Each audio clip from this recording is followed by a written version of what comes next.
Hai teman-teman, perkenalkan nama saya Rika Praserstika Lianasari. Saya mahasiswa PPG Pracobatan Pendidikan Matematika tahun 2022 di Universitas Kristen Satya Wacana. Di sini saya akan menjelaskan tentang 3 strategi pembelajaran. Yang pertama ada teaching at the right level, developmentally appropriate practice, and culturally responsive pedagogy. Sebelum menjelaskan keterkaitannya, saya akan menjelaskan apa yang dimaksud dengan ketiga strategi pembelajaran ini.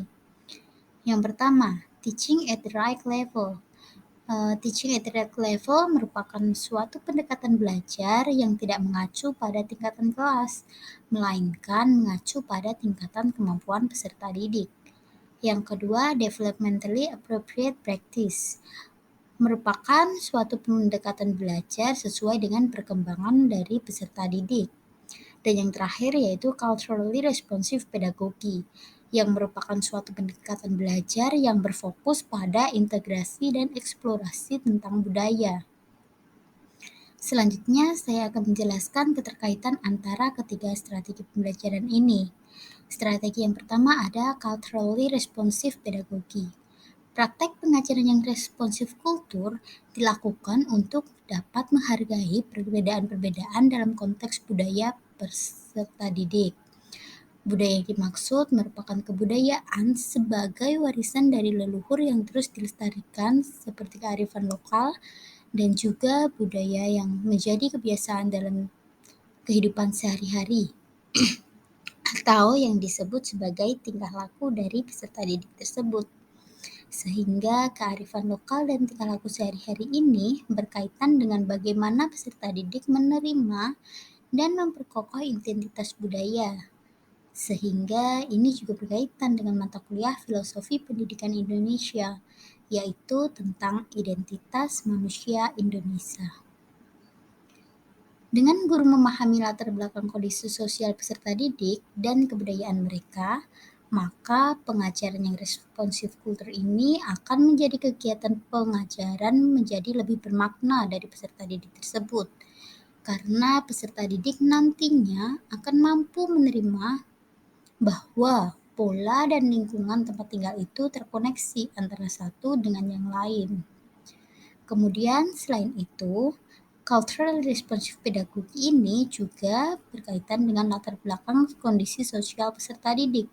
Hal ini berkaitan dengan materi pada mata kuliah pemahaman tentang peserta didik dan pembelajarannya, yang mana kita sebagai pendidik harus memahami kondisi sosial peserta didik atau latar belakang dari peserta didik, agar nantinya tercipta pembelajaran yang efektif bagi peserta didik.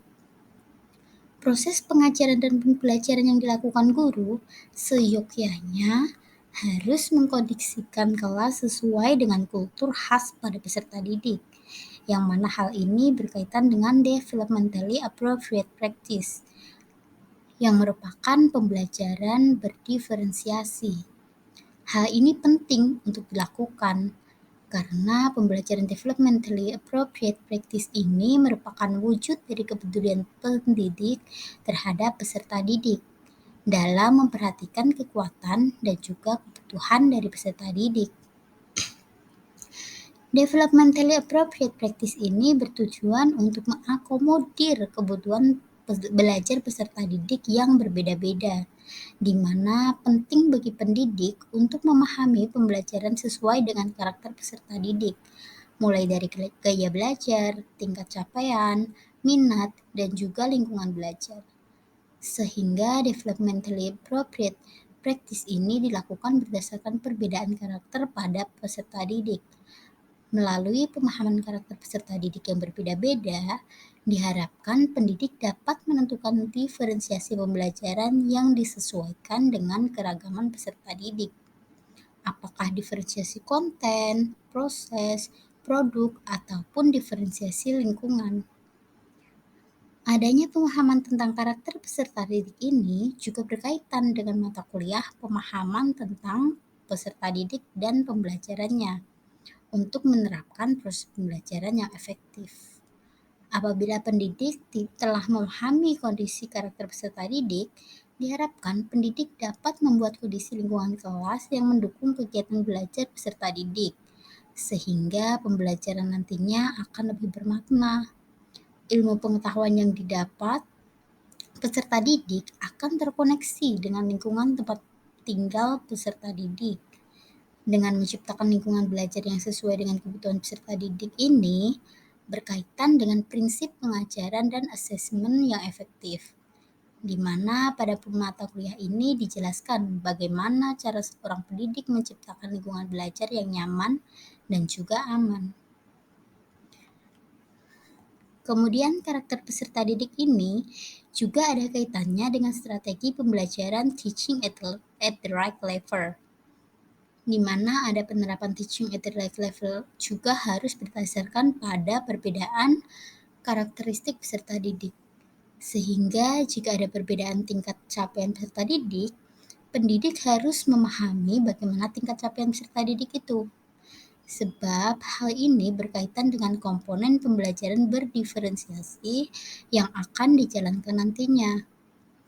Apabila terdapat tingkat capaian yang berbeda, maka selayaknya peserta didik itu mendapatkan perbedaan konten sesuai dengan tingkat capaiannya. Setiap peserta didik itu memiliki tingkat capaian yang berbeda, meskipun terdapat pada tingkatan kelas yang sama. Itulah mengapa seorang pendidik diharuskan memahami karakter peserta didik, agar pendidik tidak hanya memenuhi kewajiban memberikan pengajaran, melainkan menjawab kebutuhan peserta didik. Sehingga jika ada perbedaan mengenai tingkat capaian peserta didik, nantinya akan ada perbedaan konten yang akan disampaikan, baik itu rendah ataupun tinggi. Di mana pada peserta didik yang memiliki tingkat pemahaman yang rendah akan diberikan remedial atau yang tinggi diberikan pengayaan. Perbedaan konten ini berkaitan dengan mata kuliah pembelajaran berdiferensiasi, yang mana pendidik harus mampu melakukan pembelajaran sesuai dengan kebutuhan peserta didik. Jika pendidik menemukan tingkat capaian yang berbeda dalam kelas, maka pendidik harus membuat pembelajaran berdiferensiasi konten ini sesuai dengan tingkat capaian masing-masing peserta didik tersebut. Itulah kaitan antara 3 strategi pembelajaran dengan mata kuliah yang telah dipelajari di Pendidikan Profesi Guru Prajabatan tahun 2022. Sekian penjelasan dari saya. Terima kasih.